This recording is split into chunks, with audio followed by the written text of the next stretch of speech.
Sorry I'm late. Okay, welcome Paula. Welcome everyone. I am honored to be chairing this meeting for the first time, so please bear with me if I stumble a little bit with the agenda, but I think since it's already 5 after, let's please get started. So welcome everyone. First item on the agenda is the PED bike audit review, looking at the findings from the bike and PED audit and the Public Transportation Division's work plan in response to that. So Suzanne and Ian, can I hand it over to you? Yes, thank you. And Sarah, would you be able to run the slides? I can run them for you. Oh, Michaela, yes, thank you. Yeah, That would be wonderful. Thank you.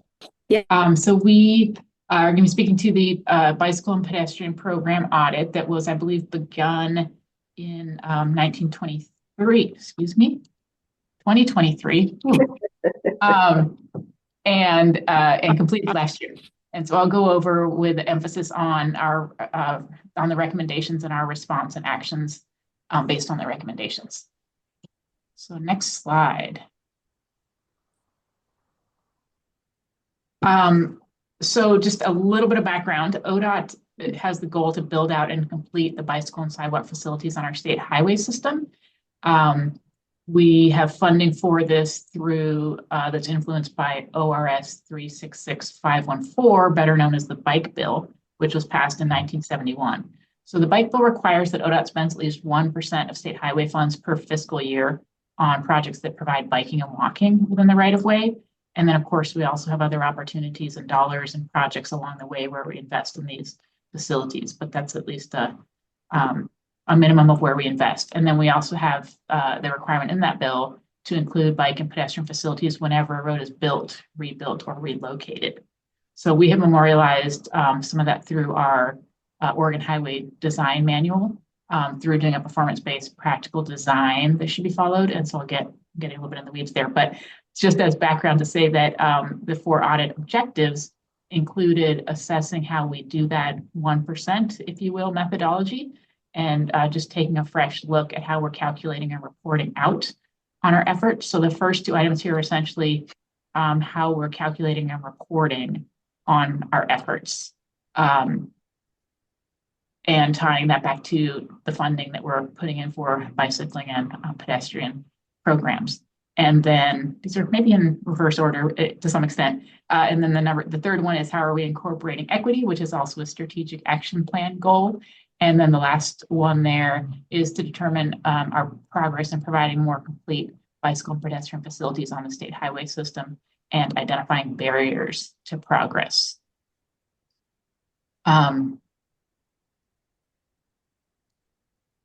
Let's go ahead to the next slide. Sorry, I was just checking my notes there. Yes, so jumping into conclusions,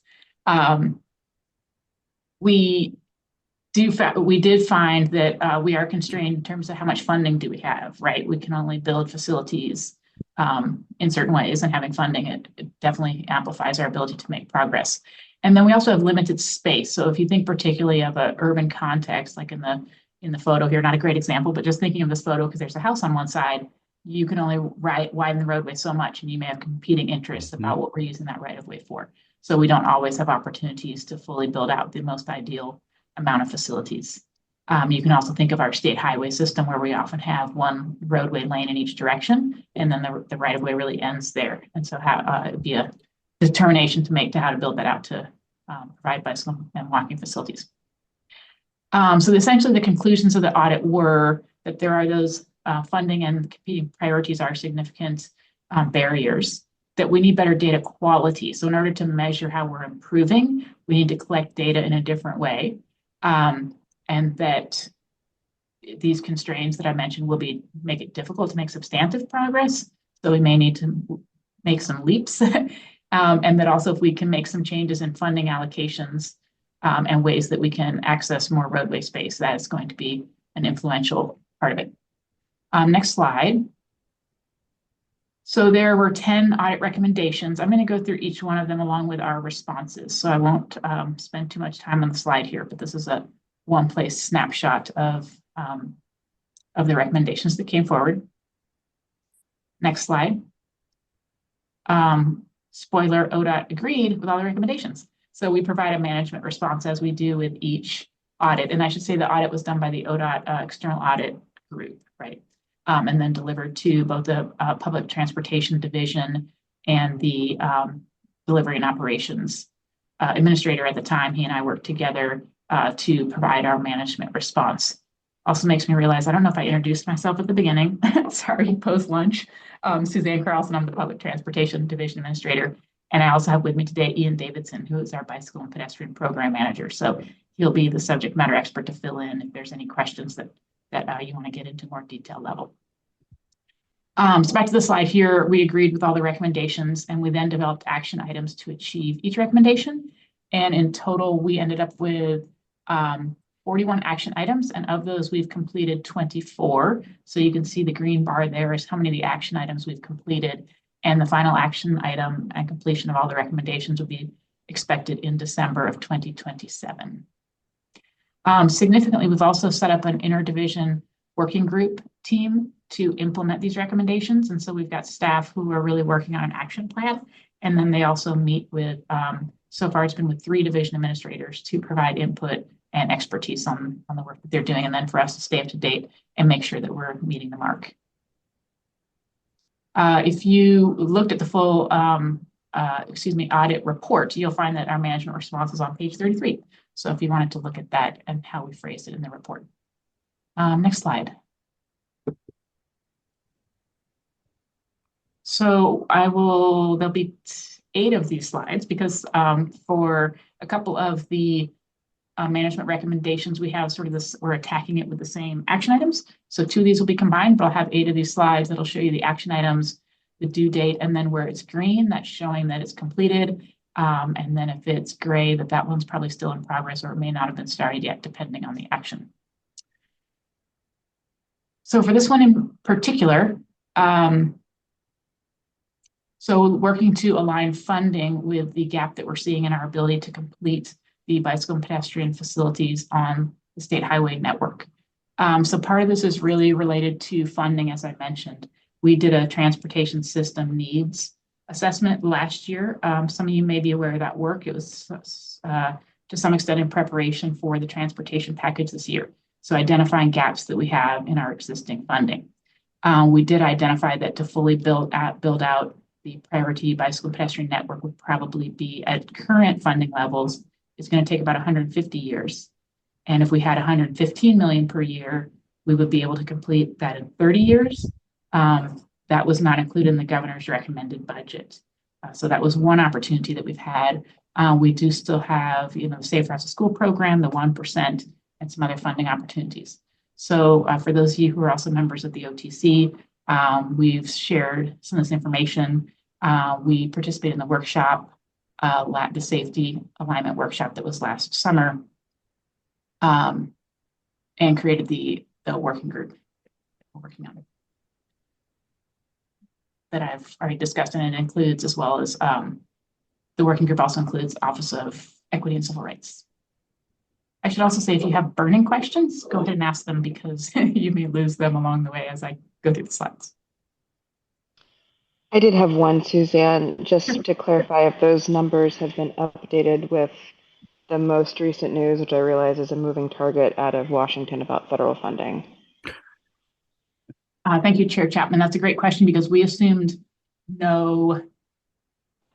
we did not make any assumptions about funding unless we had it in hand. So discretionary opportunities like raise grants, we did not assume any future funding coming forward. So for bicycle and pedestrian, I think we would only have counted state funding sources or grants that were already in hand and projects that were already moving. Got it. Thank you. Shauna? Thanks so much. I think that's an excellent question. And I'm curious about any state funding that's passed through funding from the feds as well, because I think that would be at risk too. We have thank you for the question. We have a website that we're keeping updated with what we know from our federal partners. And right now we have a list of discretionary programs which have been put on pause. And I know that raise grants are one of them. And we've had a couple projects receive raised grants that would include bicycle and pedestrian. Ian, do you have any further awareness of federal funding sources that might be at risk? Yeah, there's well, as of last week, one congressionally directed spending project that has a bike ped component is held up as well. So I'm aware of that additional project. Can I just say one additional thing? And this is more of like an optics thing, but to the extent ODOT wants access to federal funds, I think we like live our values, but we lose any mention of DEI, equity, anything access. Like it's awful to say that, and we should continue to do it. But in terms of like messaging to the feds, I just want to throw that out there as something to think about. I appreciate that. I think it's all top of mind, and we may want the same things as our partners in Washington for different reasons. So we just need to figure out how to find the common ground and at some points tailor our arguments to meet the needs of the current administration. Well said. I've been practicing. I will also just add that this is a conversation that we've been having as an ODOT leadership team pretty significantly to make sure that we're all in alignment.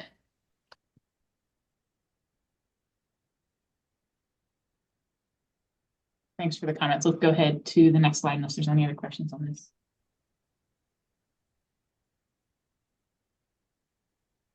To a different screen so I can actually see it properly.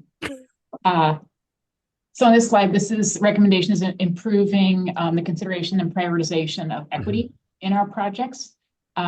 So we coordinated with the Office of Equity and Civil Rights to develop the working group, and we continue to work with them to review what we've been doing and how we can improve in this area. We have been using equity factors in grant selection and grant awards. And so as you can see here, we'll continue to work with them to identify additional best practices, specifically to the 1% program. Next slide.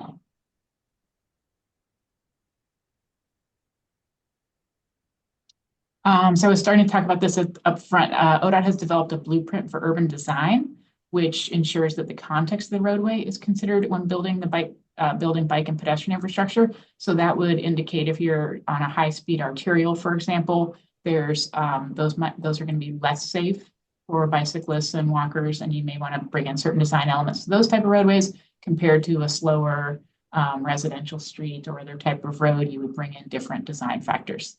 And that was incorporated into our highway design manual in 2024.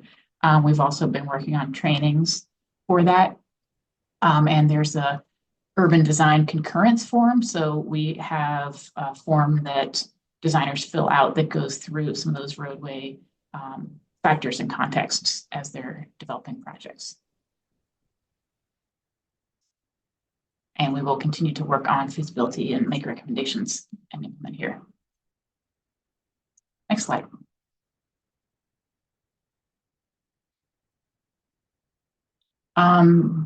This, excuse me, checks notes. Yeah, I want to say that this one is two separate recommendations that were combined. So this was recommendations 4 and 5, which will have the same milestones or action items. So this is referring to data collection and data accuracy.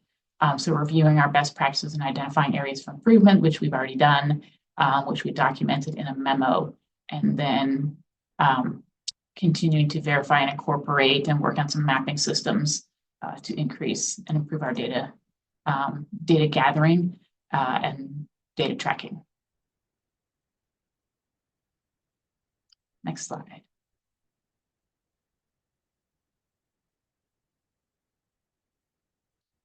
We have also been at work on this. It looks like all of our actions are green here, so completed by the end of last year, looking at that 1% methodology. So again, from the bike bill, that requirement that ODOT spend 1% of state highway fund on bicycle and pedestrian facilities.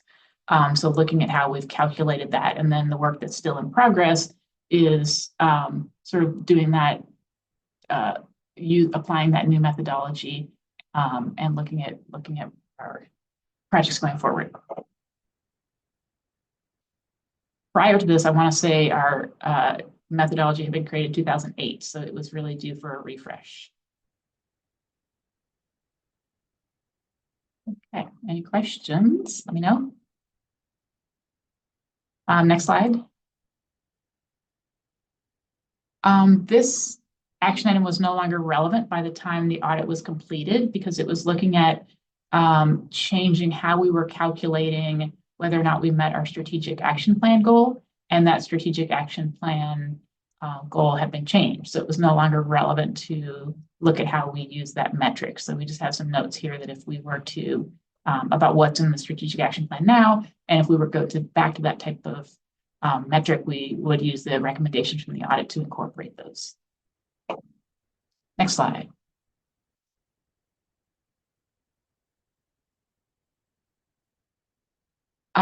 Recommendation 9 is to ensure appropriate use of terms bike lane and bikeway. So moving to the term bikeway, which we've gone through and done throughout in our documentation websites and so forth.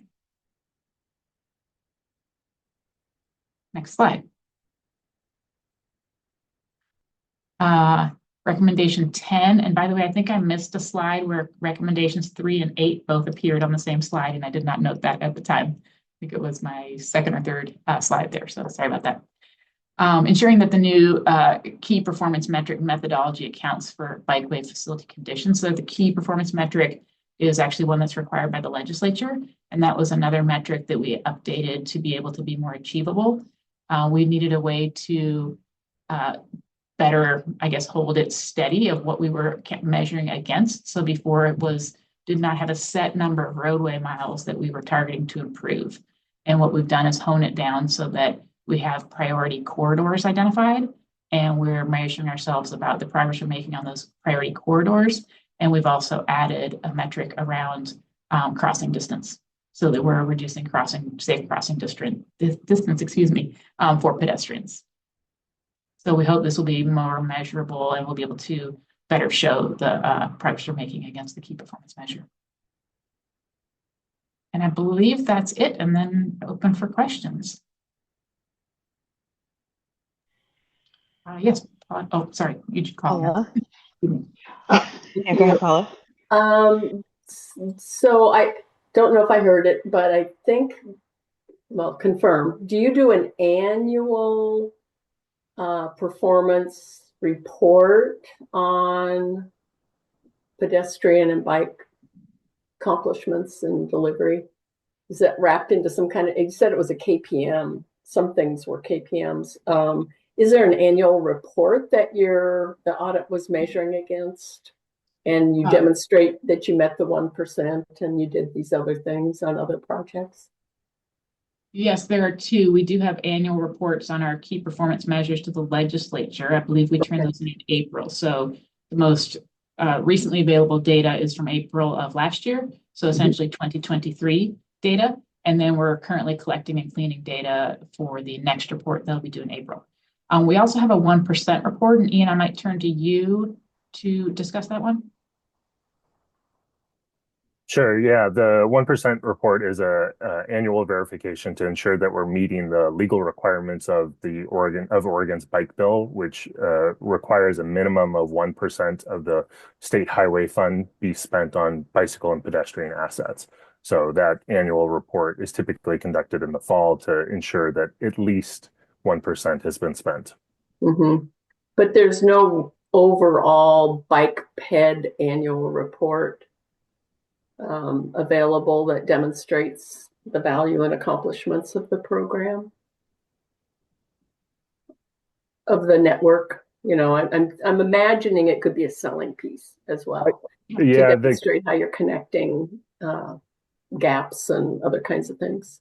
The KPM may be the closest thing we have to that, because it measures specifically how close we are to completing our key performance measures on closing the crossing spacing distance on our network, and then our complete walkways and bikeways. And so I don't know if that's exactly what you had in mind, but yeah. I was thinking just as a mode. I mean, there's safety implications, there's access implications, connectivity things, and it just seems like it could be a great Mhm. selling point and demonstration of the investment ODOT's making in all things active transportation. Yeah, I will say that we are currently developing a story map that will have it's a geographic information system interactive map that will demonstrate or showcase all of the investments that have been made. You'll be able to zoom in, click around, see where those investments specifically are, whether that's in Mhm. Toledo, Lincoln City, all across the state. Um, so perhaps that is getting closer to what you're envisioning. That is an ongoing project that we hope to have done by the end of the year. Thank you. Good question. Well, I know that Mayor Krause has to jump at 2, so if we can move forward on the agenda, thank you, Suzanne and Ian. Michaela, do you know if Paul is going to be giving the strategic review update, or is someone else prepared to speak to that so we can move forward? He is actually online now. Yeah, oh, I missed that. Sorry, it's not Yeah. showing up in my view. Oh, great. Hi, Paul. I see you now. Yeah, I've been assigned a number rather than a name. I'm not sure I'm. I see. Okay. Well, thank you for joining us. Are you okay if we move forward in the agenda? We're ahead of schedule, but I'm okay with that. I am. Great. Well, I'll hand it over to I'll you. pull up the PowerPoint. So just by way of introduction for the couple of you that I have not met, Paul Mather, been working with ODOT since 1984, retired in 2018 and been back doing various assignments since. The latest assignment is helping to implement the strategic review that was done, interesting, by Paula Hammond and her group helped put this together. So I'll get into that a little bit. But what I wanted to do today was give you a little background on kind of what the strategic review is, what it was intended to accomplish, but really, just as Suzanne did, really focus on what it is that we've been implementing and working on over the last several months. And in that, I'll get to the recommendations that were made in the report and then talk about what we've done. So I'll start with a little background, but the focus of this will be on each of the individual work items and kind of where we're at. I guess spoiler alert, we're wrapping things up rapidly. I've got a draft closeout report that I'm working on, and we're scheduled to be in front of the commission next month to give our closeout report. So we're rapidly nearing the conclusion of our work on this. So Michaela, can I click through these or do you click through these? I have it on my screen, so I'm able to click through if that's okay Good. with you. That's awesome. Yep.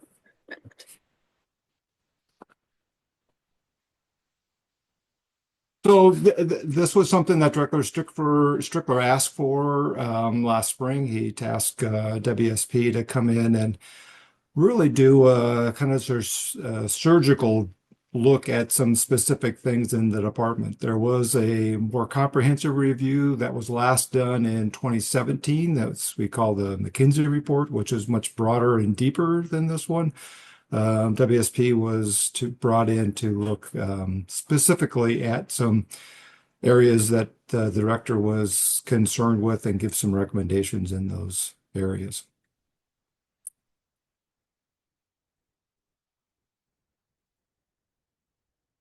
So this is the team that came in and did the review. You'll notice Paula is there, but she brought in a highly experienced and talented team, largely of former directors or secretaries or whatever their title is in the various states, but similar to the director that we have in Oregon from around the country. This group of people also has been highly involved in national organizations and actually teaching various leadership aspects of what transportation executives do around the state. So we're privileged to have such an experienced group to come in and do the do the review.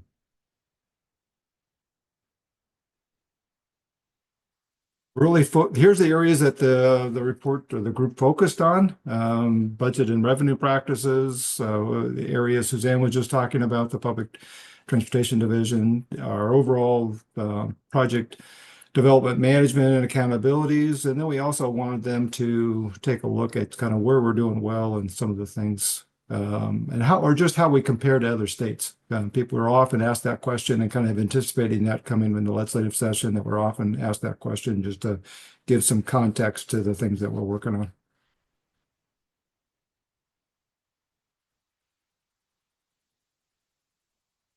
So here are the strengths that they did find that I just mentioned. Generally, were the condition of the system is generally good. We've got a dedicated staff, strong relationships, and one that I have found as I'm working on the implementation of this, it's an organization that really values continuous improvements, kind of recognizing where we need to improve and working on those improvements.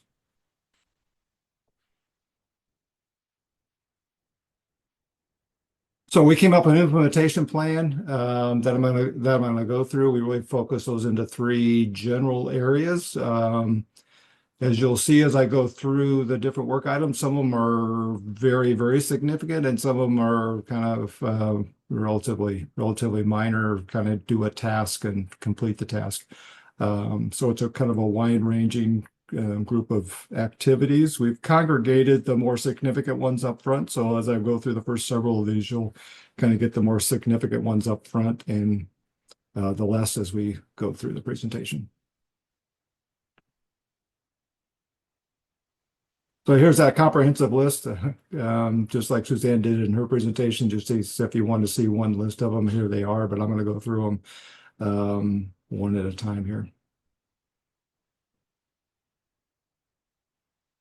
So the first was to improve budgetary and capital programming processes. This is probably, as you're familiar, department recognized some shortcomings in just how we budget and program our dollars. The department has come up with several ways to remedy that. We wanted to bring in an audit. Again, the same internal audit folks that Suzanne was just talking about came in and did a review of the work that, or a response that we had internally to ensure, the audit was to ensure that the work that we were doing was accomplishing what we wanted to accomplish in remedying the situation. So that work has been wrapped up around the first of the year. Presentation was made to the commission last January with that. And so Travis is spearheading the response to that, and he's got an implementation plan well underway to respond to those.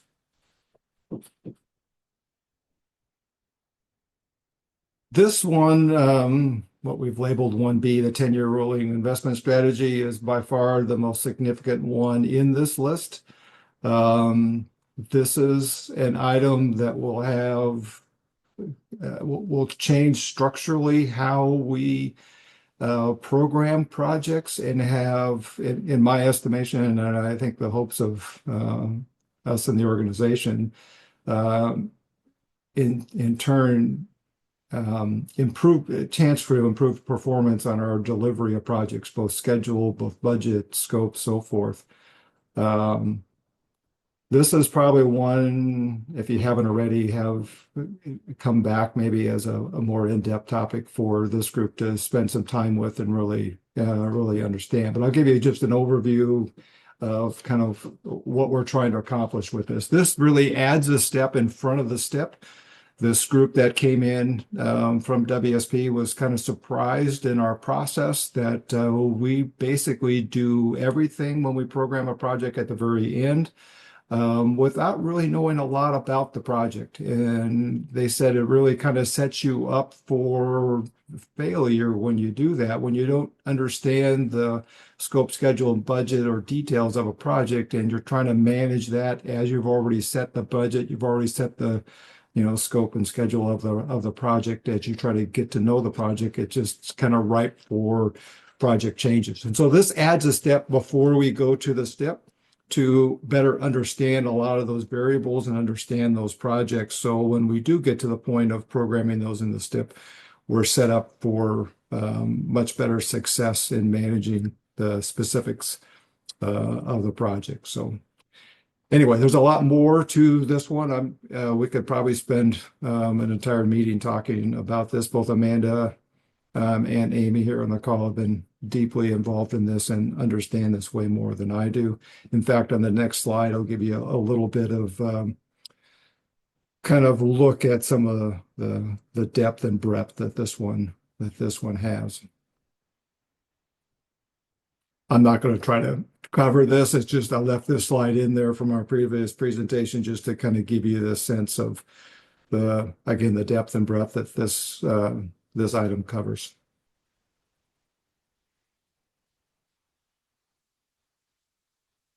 These next couple are again in project delivery, focused on how can we improve kind of our accountabilities in delivering projects. This group, I think David Kim has probably been in front of you several times talking about the various systems and processes that we have put in place.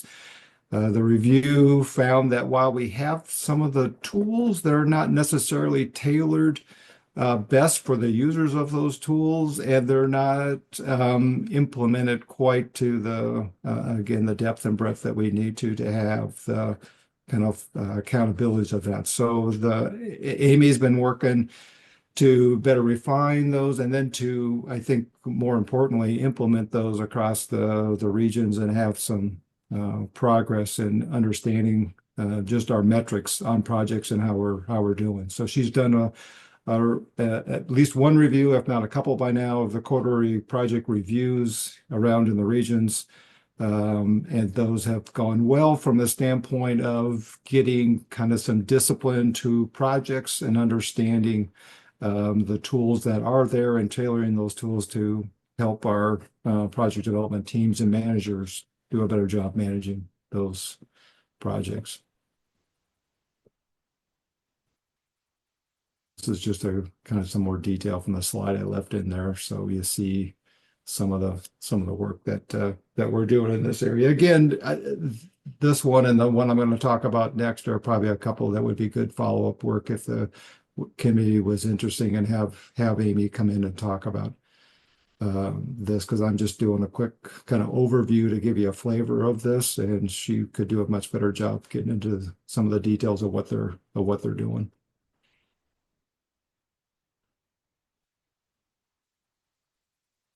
So this is a separate item, but related item, and just utilizing those, again, those various tools for us. This one's focused on the kind of the dashboard aspect of understanding where our various projects are in scope, schedule, and budget, and having our managers in the regions and across the organization better job understanding and communicating their issues, both successes and shortcomings on projects.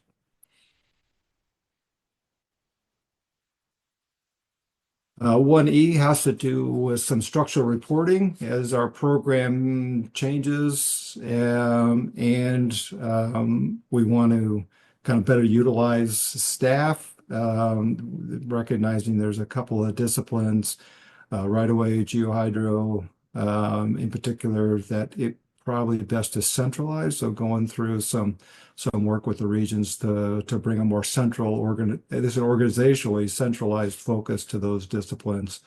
The report actually had a more broad statement around this to just revisit whether our decentralized approach in general is the best way to kind of operate and implement some of these project controls.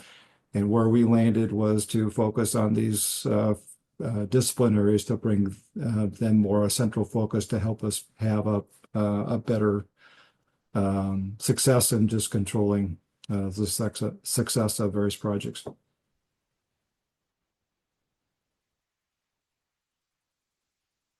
So that was kind of the first group, and those are, I would kind of call the headliners of the review. As I move into this next area, you'll see that they're, I guess, more tactical in nature rather than strategic. But this one is one that I worked on and just helped the various leadership teams at the director's level just to get some better meeting mechanics around managing key initiatives, decision makings, agendas, so forth. Many of these things that they already recognize themselves and had some work well underway. I was able to capitalize on that and then bring some other disciplines to their group, and they've been doing a lot better. So this was one of the kind of early wins that we had following up from the report.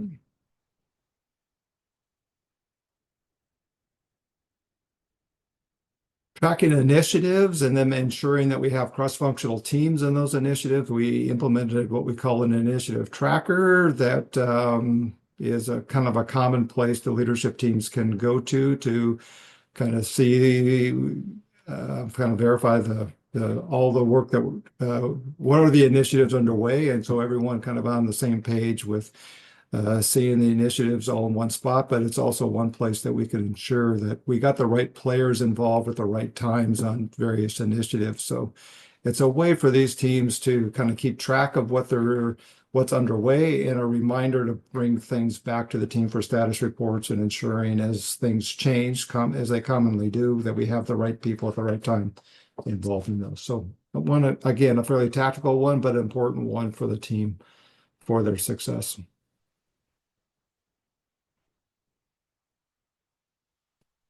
The report recommended a leadership workshop for kind of the director level, executive level of the organization. Carolyn put that together last fall. I had good feedback on that, and I would surmise that once we get out of session, there'll be a follow-up to that, just as a place for all the senior leaders of the organization to come together and be on the same page and do some annual planning kind of going forward.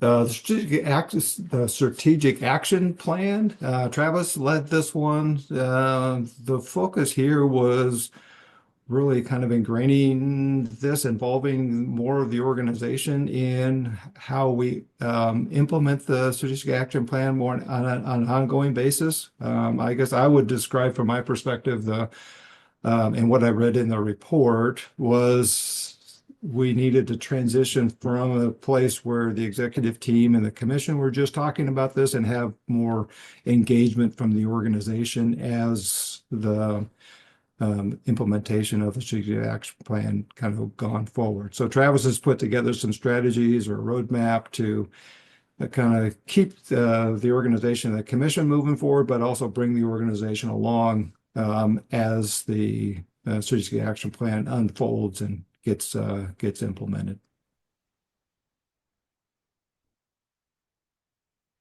Staff engagement in some of those strategic decisions. There was a couple of things here. One was there was some gaps that were identified in the organization. The director and the ADs kind of focused on ensuring to close those gaps just from a kind of managerial standpoint. The broader thing that we did here was to have the director go out and do town halls around the organization, and just engage more broadly the organization, not just in strategic decisions, but just in a communication format. Have Chris have the opportunity to share kind of what's going on, but also have him and have an opportunity to listen to the organization as we go through various budget and other turbulent times in the organization. So he's been able to do that a couple of times since this was kicked off last summer. And again, coming out of session, there'll probably be another opportunity to continue this. Getting good feedback from staff on this, and appreciate his as well as the other kind of senior leaders getting out and doing more of this.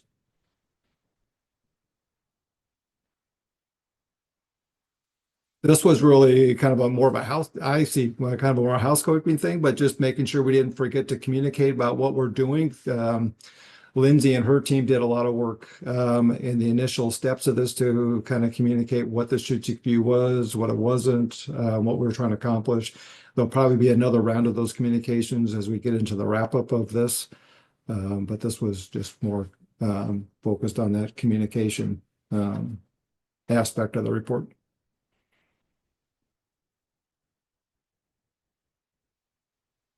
So accountability, shifting gears, kind of the last set here, refining responsibilities and accountabilities at all levels. We did a couple of things with this one. Um, First of all, I helped the team kind of develop a common set of expectations for managers, for leaders, and for just general expectations in the organization. Once we had that kind of generalized set of expectations, the director took those expectations and tailored those to each of his reports and developed a set of expectations. They in turn took the same kind of template and expectations that they had from the director and developed those for their reports. And is likely cascaded down to the organization further than that. But just to kind of make sure we all had the same set of expectations were on the same page from that aspect. The second part of this was standing up a construction oversight review committee dealing with contract change orders on our larger projects. Leah stood this group up last summer, early fall, to kind of deal with issues created by large change orders on large projects and making sure we had the right people in the room to understand the financial side, the impact to the rest of the program, and then the specifics of what the change order was and wasn't. So they've had a couple opportunities to kind of take a look at things with this, but this will be somewhat, I don't know, cyclical or depending on when we have these large change orders and when we have large projects, but we've got a mechanism in place to better handle these when they do come.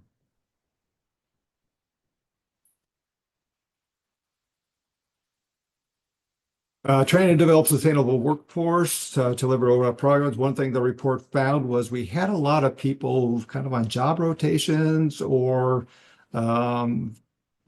positions that were vacant for some reason or other, or had interim people in there. And those interim people, while they were learning and developing on the job, left the organization somewhat vulnerable in key areas. And so this one was to focus on those kind of one deep positions or high risk positions to ensure we had a succession plan, but also to ask ourselves kind of at the outset when we had a person rotate out on a job or be on loan somewhere that we really examine the potential consequences of that decision and ask ourselves whether we should do that or not. So we've got some disciplines that we put in place to kind of set expectation with managers around those, but just to better manage those going forward.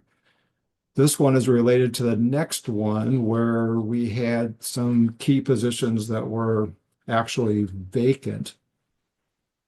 Yeah, if we can move to the next one. Yeah, we had some key positions already actually vacant. They listed those positions to make sure we get those filled. Suzanne's position actually was one of those, and we had a couple other ones, senior positions that were vacant. We needed to get filled, so put some priority to those and have gotten those filled as well.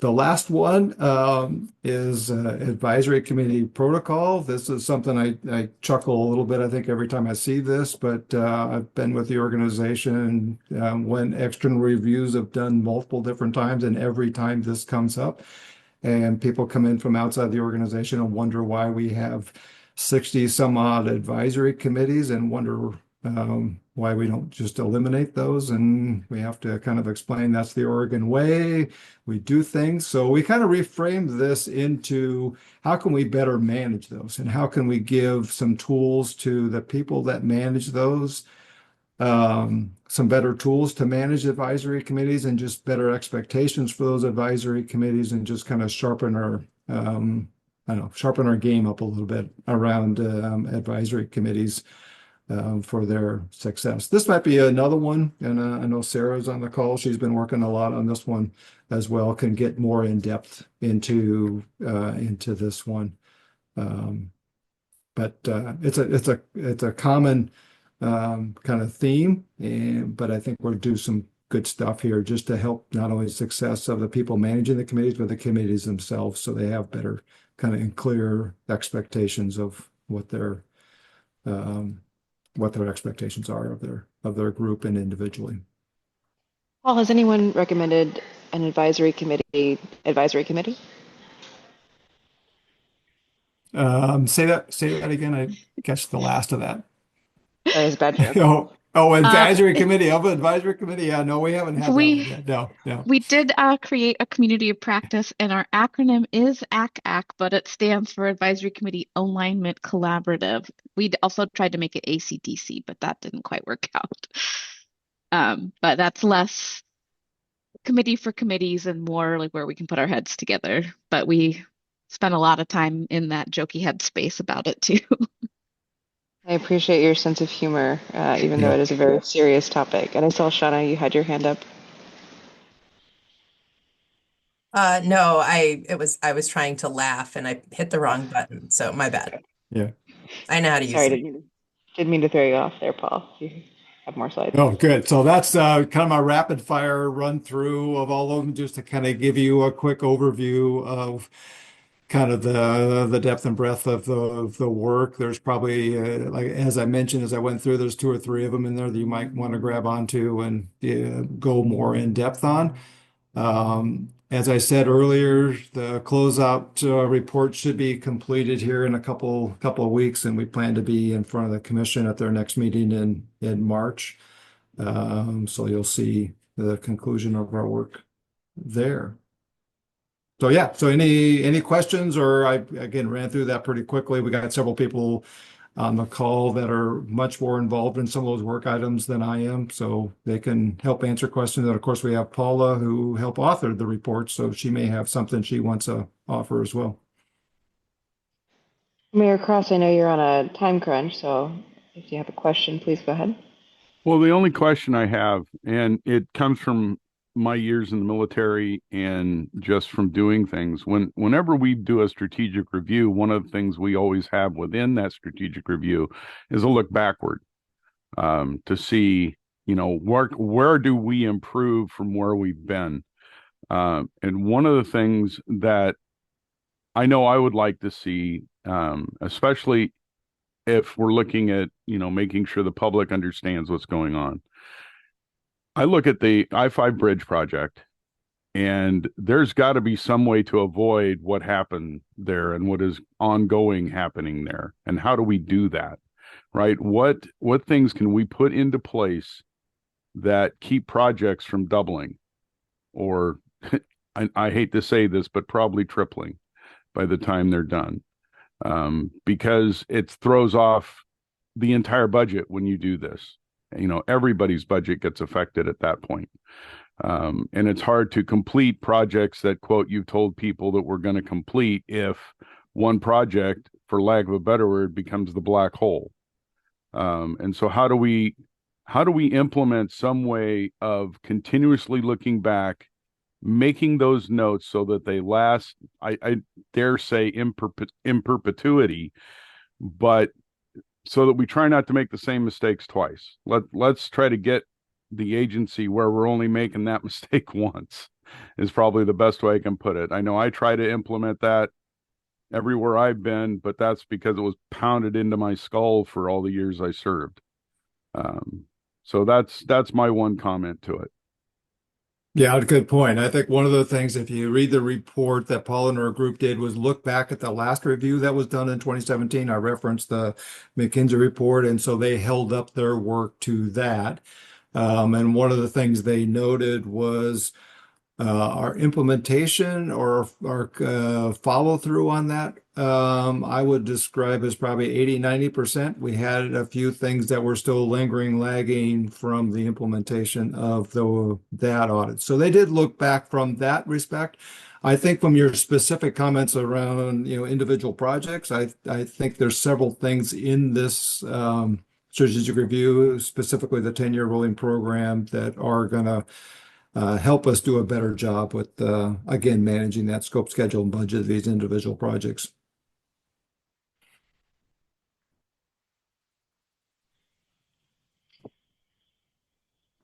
I'm curious if Leah or Amanda, if you have anything that you'd like to add from the staff perspective.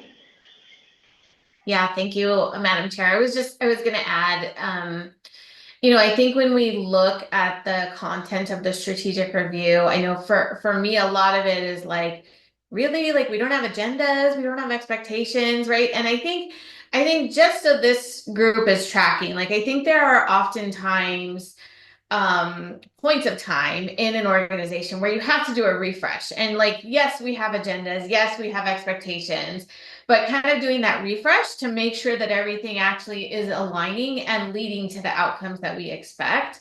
So for some of the little, a little bit more of the kind of mundane procedural ones, I think that has been a really helpful look. And then I think for some of the bigger picture ones, when we're looking at how are we delivering projects and how are we, engaging in our STIP process and those types of outcomes that we've seen with the strategic review, it's because we took that internal look, right? The director was like, we are a functioning agency, but we know that we can always do better. And I think Paul mentioned this in his opening remarks, right? I think that we all are very open to how do we do better in the work that we're doing.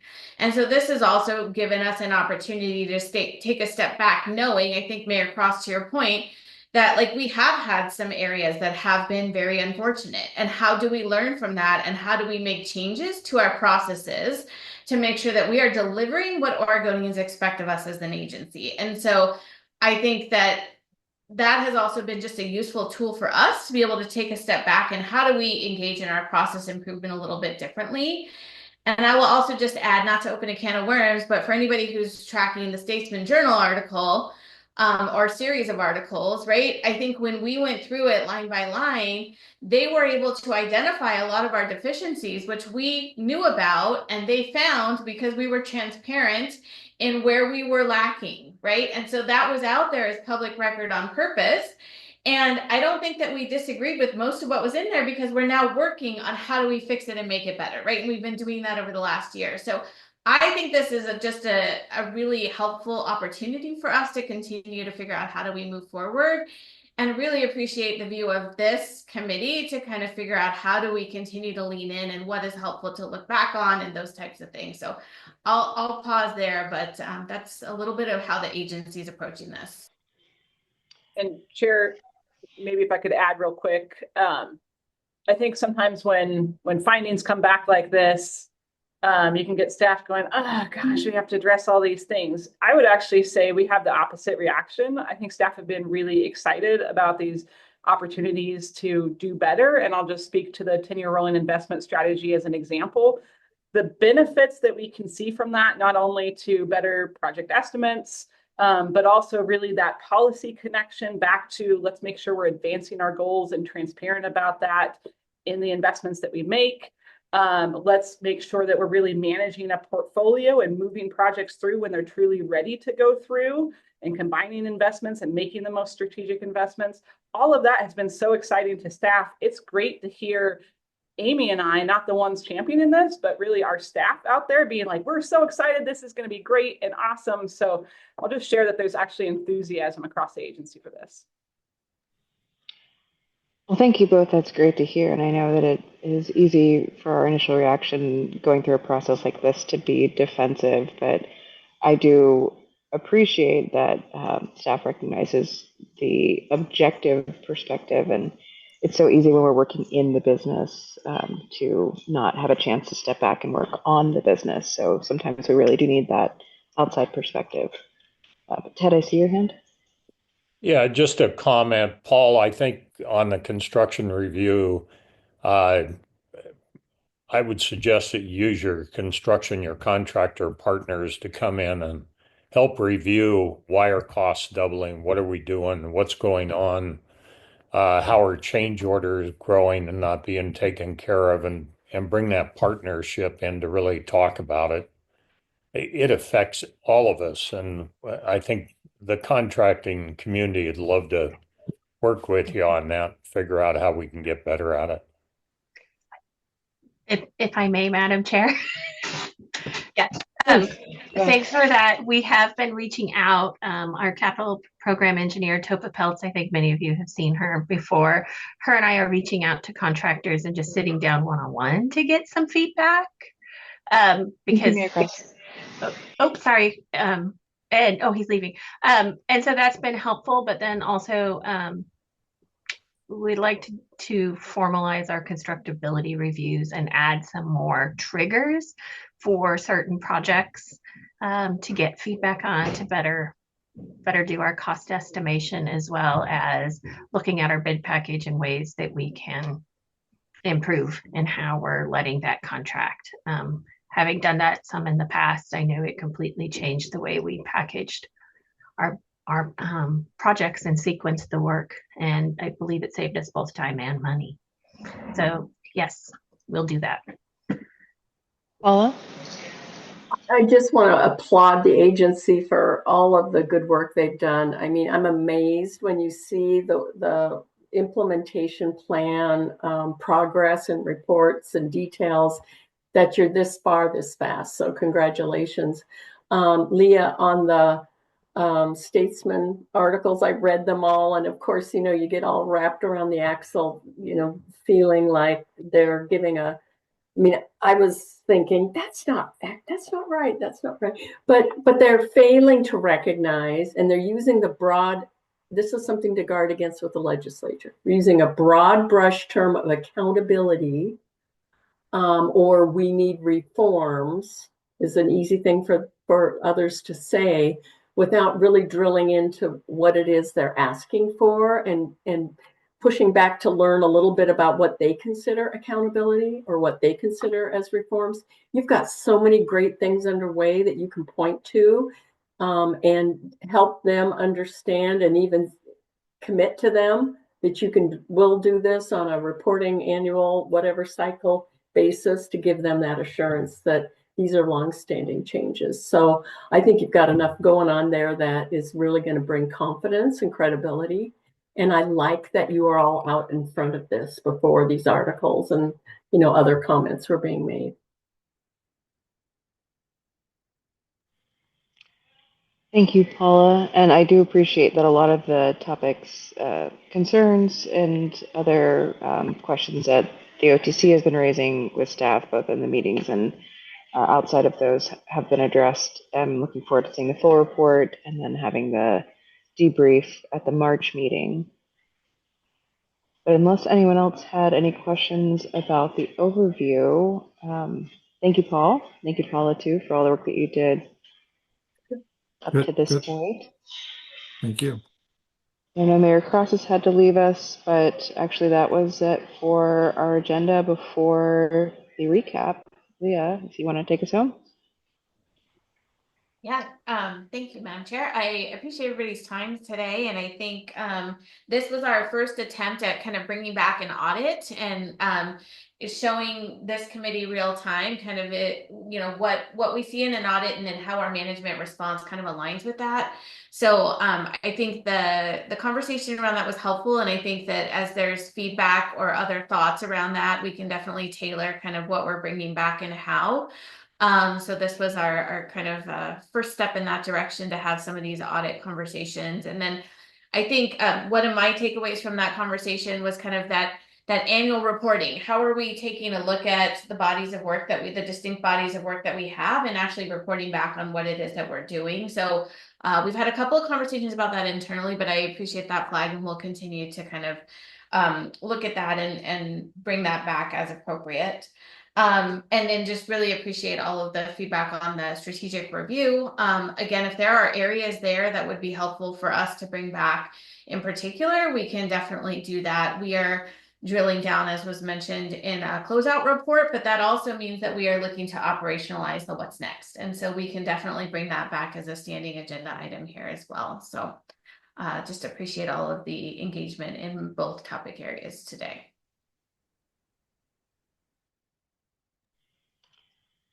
Agreed. Last call for questions or comments.